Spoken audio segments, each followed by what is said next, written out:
Hello students. So in this particular video we'll talk about कि after the preliminary examination आपको anthropology की preparation किस तरीके से स्टार्ट करनी है। तो जो सबसे पहली चीज है इसके अंदर that is the preliminary examination. It was very tricky, very tough and very unconventional, जिसकी वजह से सब लोग शॉक में हैं, पहली बात। एंड इसके अंदर जो दो चीजों का आपको ध्यान में रखना है वो ये है, पहली बात, आपको अलग अलग इंस्टीट्यूशंस की आंसर की के साथ अपने आंसर्स को मैच मिसमैच नहीं करना है, ठीक है। क्योंकि इससे होता क्या है that obviously you are going to get the rough feeling कि आपका स्कोर कितना आएगा, लेकिन प्रॉब्लम आती है जब आप एक स्टेप और आगे बढ़ जाते हो। In this particular step you start to take those issues online, लोगों से झगड़ना स्टार्ट कर देते हो and you end up wasting a lot of time and you build up anxiety, जो कि आगे चल के एक डोमिनो इफेक्ट क्रिएट कर देती है। तो पहली बात यह है that be confident on your self. जो आपने किया है भैया वो भगवान करे वो ठीक ही हो, यूपीएससी को आंसर की निकाल लेने दीजिए, उससे आप मिला लीजिएगा, पहली बात। दूसरी बात, that please rely on yourself. After the preliminary examination is over, there will be n number of teachers or n number of aspirants or n number of institutions जो कि आपके अंदर बार बार फोमो क्रिएट करेंगे कि हमारे नोट्स जो है वो बेहतर हैं, तुम्हारे नोट्स तो ऐसे ही हैं। और ये तकरीबन हर एक चीज के अंदर होता है। ये आप एंथ्रोपोलॉजी ऑप्शनल के अंदर भी देखोगे, बाकी और ऑप्शनल्स में भी देखोगे, आप जनरल स्टडीज में भी देखते हो, ठीक है। No doubt that all those institutions और all those notes they will have certain elements जो कि आप वैल्यू ऐड कर सकते हो, लेकिन प्रॉब्लम यह आती है कि जब आप उन चीजों को देख करके अपने नोट्स को कूड़ेदान में फेंक देते हो, वहां से प्रॉब्लम शुरू होती है। तो पहली बात जो आपको, या फिर इसके अंदर जो पहला स्टेप आपको लेना है वो यही है that please be ready with your own notes. आप अपने नोट्स को प्रिपेयर कीजिए, ठीक है। या फिर आपके पास जो ऑलरेडी एग्जिस्टिंग नोट्स हैं आपके, उनको निकालिए, उनको कंपाइल कीजिए और उनको अच्छे तरीके से आप पढ़ना शुरू कर दीजिए, ठीक है। जैसे फॉर एग्जांपल लेट्स से अभी मेरा प्रीलिमिनरी एग्जामिनेशन खत्म हुआ है, ठीक है।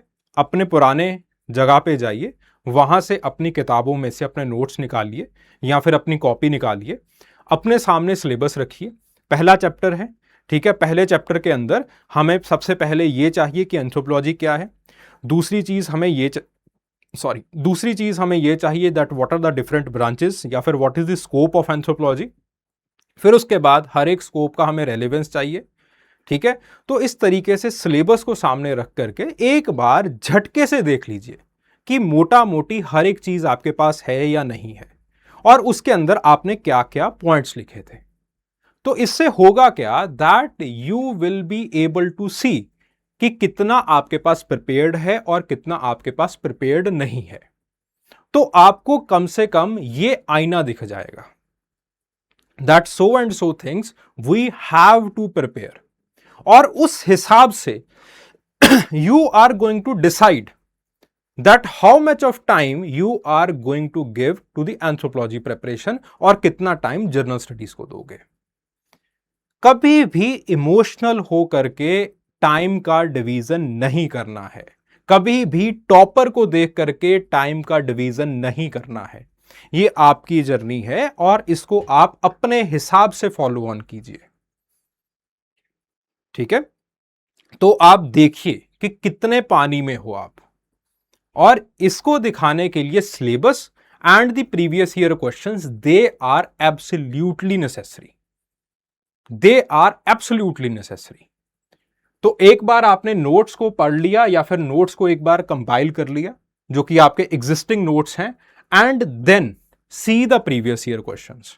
और प्रीवियस ईयर क्वेश्चंस के अंदर आपको करना कैसे है, प्रीवियस ईयर क्वेश्चंस को देखिए and just prepare these kind of mind maps, ठीक है। और इन माइंड मैप्स को over the period of time मैं टेलीग्राम चैनल के ऊपर भी डालता रहूंगा, ठीक है।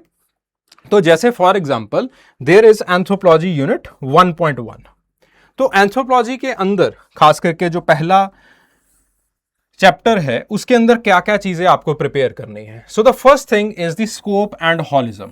आपको यह दिखाना है या फिर आपको यह पढ़ना है कि एंथ्रोपोलॉजी का स्कोप क्या है। ऑब्वियसली पहली चीज ये है that you have to see that what exactly is anthropology. आप 2 डेफिनेशंस प्रिपेयर कर लेंगे, बस उतना काफी है उसके लिए, आप उससे आगे मूव कीजिए। तो फ्रांस बोआ ने कौन सी 4 ब्रांचेस दी थी? तो आपके पास जो है वो एक आर्कोलॉजिकल एंथ्रोपोलॉजी थी, एक सोशो कल्चरल एंथ्रोपोलॉजी थी, एक लिंग्विस्टिक एंथ्रोपोलॉजी इन्होंने बनाई, और एक जो है वो फिजिकल एंथ्रोपोलॉजी या फिर बायोलॉजिकल एंथ्रोपोलॉजी बनाई। और उसी के साथ साथ जस्ट जो जो आपको वर्क्स के बारे में पता है, जो जो आपको इनके स्कोप के बारे में पता है और वो किस तरीके से लागू हो सकता है, उसका आजकल का रेलेवेंस क्या है, उसको जस्ट पॉइंट फॉर्मेट में just the keywords try to note them down, ठीक है, कि हाँ भाई ये भी मेरे पास है अब अच्छे तरीके से, ठीक है। This topic is clear. फिर उसके बाद the holism across the time and space. तो एंथ्रोपोलॉजी के अंदर किस तरीके से एंथ्रोपोलॉजी का जो नेचर है वो होलिस्टिक नेचर है। तो इसका एक आध वर्क जो है या फिर आप कोई भी एक एग्जाम्पल आप इसका जो है वो प्रिपेयर कर सकते हैं। जैसे फॉर एग्जाम्पल बहुत सारे बच्चे हॉलिज्म को एक्सप्लेन करते हैं with the help of the epidemiological anthropology. जो एग्जांपल्स उन्होंने एपिडेमियोलॉजिकल एंथ्रोपोलॉजी के अंदर प्रिपेयर कर रखे होते हैं वही सारी चीजें यहां पे चल जाती हैं, ठीक है। तो आपके पास हॉलिज्म का कुछ भी जो जो आपने एग्जांपल्स या फिर जो जो आपने आर्गुमेंट्स बना रखे हैं उनको आप जो है वो यहां पे लिख देंगे। देन उसके बाद the uniqueness versus the other social sciences, यहां से क्वेश्चंस पूछे जाते हैं कि एंथ्रोपोलॉजी किस तरीके से डिफरेंट है फ्रॉम सोशियोलॉजी, एंथ्रोपोलॉजी किस तरीके से डिफरेंट है फ्रॉम साइकोलॉजी, एंथ्रोपोलॉजी किस तरीके से डिफरेंट है फ्रॉम द जियोलॉजी और द अर्थ साइंसेस, एंथ्रोपोलॉजी किस तरीके से डिफरेंट है फ्रॉम द मेडिकल साइंसेस, यहां से क्वेश्चंस पूछे जाते हैं, ठीक है। तो एंथ्रोपोलॉजी का क्या यूनिकनेस है? सबसे पहली जो यूनिकनेस है दैट इज फील्ड वर्क। दूसरा यूनिकनेस आता है दैट इज हॉलिज्म। तीसरा यूनिकनेस रहता है that is the bottom to top approach, ठीक है। और अब ये हर एक जो यूनिकनेस है वो अलग अलग डायमेंशंस के साथ कैसे रन कर रहा है। जैसे फॉर एग्जांपल जब आप सोशियोलॉजी की बात करोगे तो बार बार आप फील्ड वर्क और उसी के साथ साथ जो आपके पास क्वालिटेटिव मेथड्स हैं उनके बारे में बात करोगे। जब आप साइकोलॉजी के बारे में बात करोगे तो इस चीज के ऊपर आप ध्यान दोगे कि साइकोलॉजी किस तरीके से इंडिविजुअलिस्टिक ओरिएंटेड डिसिप्लिन है। On the other hand the anthropology it is more sociological discipline. जब आप अर्थ साइंसेस की बात करोगे तो आप डेटिंग मेथड्स के बारे में बात करोगे कि किस तरीके से जो आपके पास पोलन एनालिसिस है उसको हम एंथ्रोपोलॉजी के अंदर भी यूज करते हैं। And in anthropology on the basis of pollen analysis हम एनवायरनमेंट को रिक्रिएट करते हैं और उसी के साथ साथ एनवायरनमेंट का कल्चर के ऊपर क्या इंपैक्ट पड़ा है या फिर उस वक्त कल्चर कैसा होता होगा उसके ऊपर हम बात करते हैं। मेडिकल साइंसेस के अंदर हम होलिज्म ऐड करते हैं, ठीक है। तो इस तरीके से आपका जो एक बार पूरा का पूरा स्पेक्ट्रम है वो क्लियर हो जाएगा। देन अगले के ऊपर आइए, scientific term and the epidemiology. So in the scientific term and the epidemiology basically इसके अंदर हमें इन चीजों का ध्यान रखना है कि आपके पास over the period of time anthropology या ज्यादा साइंटिफिक कैसे हो गई। तो इसके अंदर जो वाटरशेड ईयर है that according to Washburn is 1950, कि 1950 के बाद या फिर आपके पास जो है वो वर्ल्ड वॉर के बाद वर्ल्ड वॉर के पहले किस तरीके से आपके पास जो रेशियल टोपोलॉजीज थी उनकी बात की जाती थी। And after the second world war धीरे धीरे हमने कैसे प्रोसेसेस के अंदर इंटरेस्ट लाना शुरू कर दिया और जो पुरानी जो टोपोलॉजीज थी उनको हमने बिल्कुल साइडलाइन करना स्टार्ट कर दिया, ठीक है। फिर उसके बाद जो अगली टर्न आती है that is the anthropology becomes most scientific in the humanities and most humanistic in all the sciences, यानी कि ये साइंस और ह्यूमैनिटीज का ब्रिज कैसे भरती है।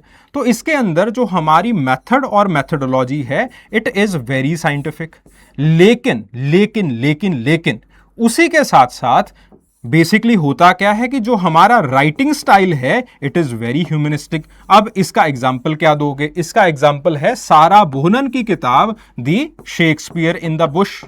ठीक है, तो किताब का नाम भी कुछ ऐसा है। तो अब मैं कर क्या रहा हूं यहां पे? What I am doing is कि पहले मैंने अपने नोट्स पढ़ लिए हैं, जितनी मेरे पास नॉलेज थी वो मैंने पढ़ ली है। अब मैं उसका असेंस यहां पे भरता जा रहा हूं। मुझे बोआ के 4 फील्ड डिसिप्लिन्स के बारे में पता है, ठीक है, पता है मुझे, मैंने इनके बारे में लिख दिया। तो इसके साथ साथ एक्टिव रिकॉल भी होता चला जा रहा है। ठीक है, अगर एक्टिव रिकॉल नहीं हो रहा है तो जस्ट ओपन द नोटबुक और उनको आप एक बार देखना शुरू कर दीजिए।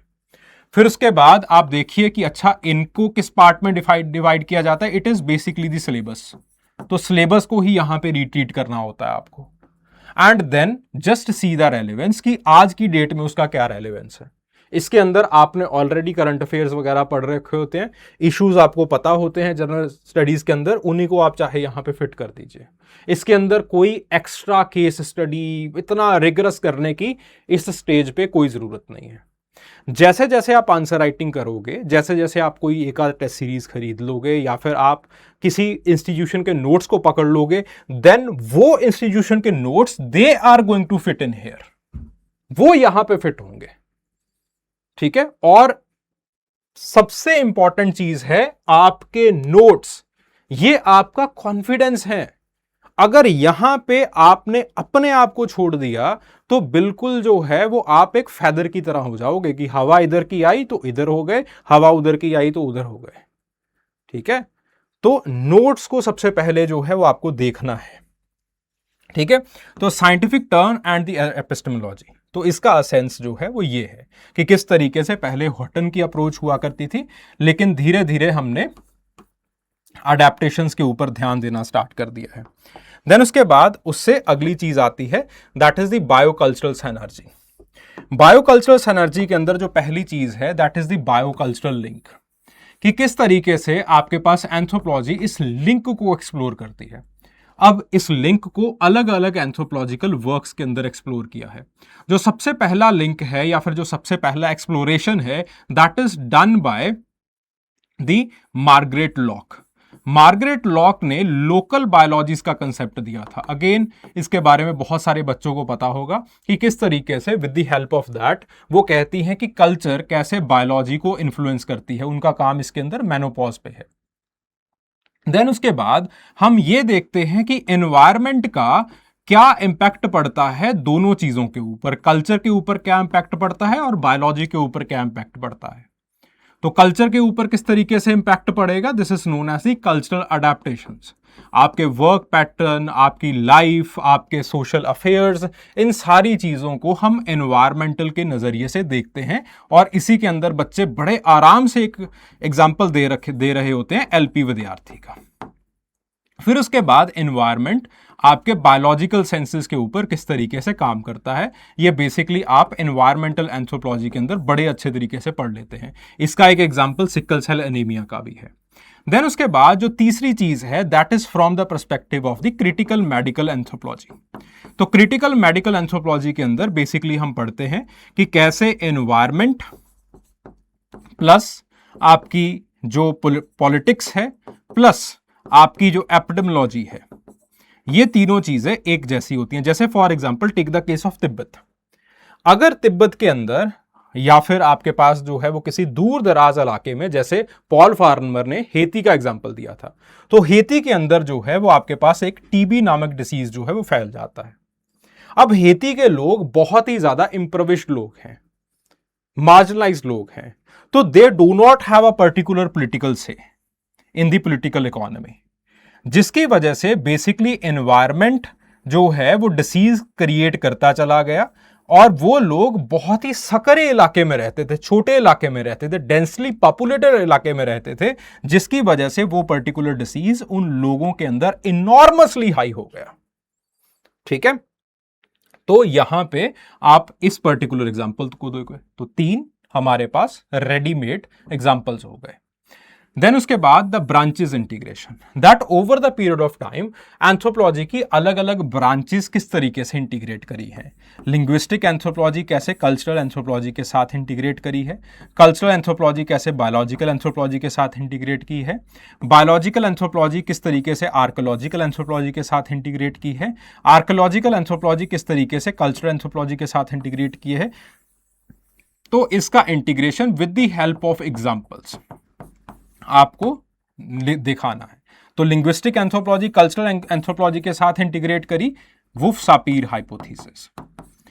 कल्चरल एंथ्रोपोलॉजी बायोलॉजिकल एंथ्रोपोलॉजी के साथ कैसे इंटीग्रेट की है वो यहां पे हमने देख लिया है।